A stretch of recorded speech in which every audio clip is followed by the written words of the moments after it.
प्रातः स्मरणीय परम तपस्वी परम पूज्य बाबा गुरु घासीदास जी के 266वीं जयंती मनावत है।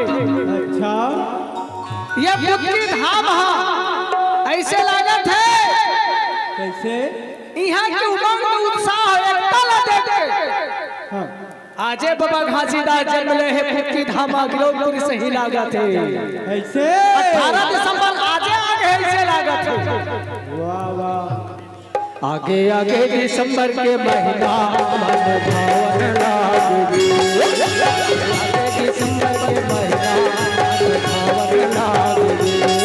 आगे आगे दिसंबर के महीना मन भावन लागे। आगे आगे दिसंबर के महीना मन भावन लागे। आगे दिसंबर के महीना मन भावन लागे। आगे दिसंबर के महीना मन भावन लागे। आगे आगे दिसंबर के महीना मन भावन लागे। आगे आगे दिसंबर के महीना मन भावन लागे। होवत जयंती बुद्धि धाम होवत जयंती बुद्धि धाम मनमा खुशी मांगे।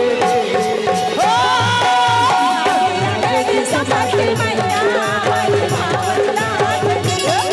आगे आगे दिसंबर के महीना मन भावन लागे।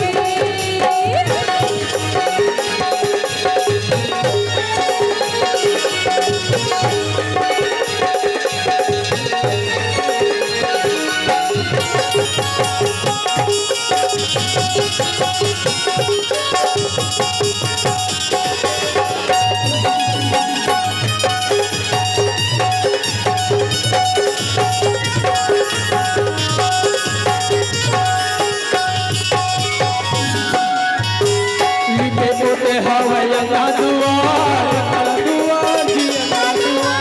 गाँव गाँव मनावे तिहार। तोरे पताका सज धजे तोरे पताका सज धजे गाँव बड़ नीक लागे। आगे दिसंबर के महीना मन भावन लागे। आगे आगे दिसंबर के महीना मन भावन लागे।